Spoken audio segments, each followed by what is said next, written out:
চাঁদপুরের কচুয়া উপজেলার ৫ নং পশ্চিম সহদেবপুর ইউনিয়ন জাতীয়তাবাদী প্রবাসী ফোরামের উদ্যোগে দেশনেত্রী বেগম খালেদা জিয়ার রোগ মুক্তি কামনায় ইফতার ও দোয়া মাহফিল অনুষ্ঠিত হয়েছে।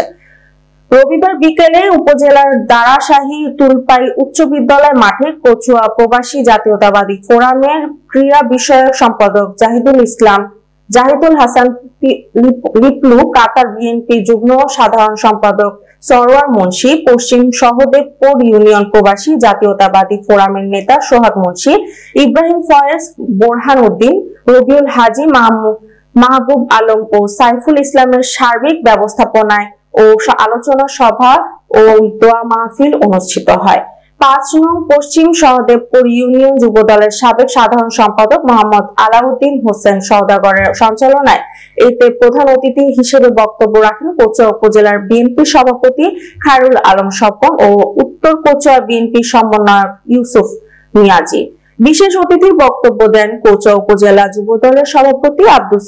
সালাম শান্ত, সাধারণ সম্পাদক হাবিবুন নবী সুমন, ইউনিয়ন বিএনপি সভাপতি পারভেজুর রহমান, সাবেক সভাপতি মোহাম্মদ জাকির পাটোয়ারি, সিনিয়র সহ সভাপতি শফিকুর রহমান গাজী, সাধারণ সম্পাদক লায়ন লোকমান হোসেন, যুগ্ম সাধারণ সম্পাদক মোহাম্মদ হান্নান মিয়া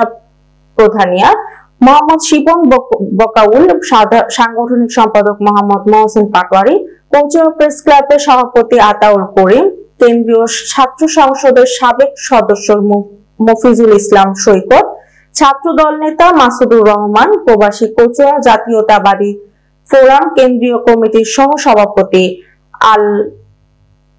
আল আমিন গাজী, সাধারণ সম্পাদক আব্দুল সাত্তার পাঠান, উপজেলা যুবদলের কৃষি বিষয়ক সম্পাদক হাজী রিপন, ইউনিয়ন যুবদলের সভাপতি রুহুল আমিন, সাধারণ সম্পাদক মোয়াজ্জেব হোসেন শিপন, সাংগঠনিক সম্পাদক মনিউদ্দিন, ইউনিয়ন স্বেচ্ছাসেবক দলের সভাপতি মাসুদুর রহমান প্রমুখ। আলোচনা সভা শেষে পরে সাবেক প্রধানমন্ত্রী দেশনেত্রী বেগম খালেদা জিয়ার রোগ মুক্তি, সুস্বাস্থ্য ও বিএনপির ভারপ্রাপ্ত চেয়ারম্যান তারেক রহমানের দীর্ঘায়ু কামনায় দোয়া ও মোনাজাত পরিচালনা করা হয়।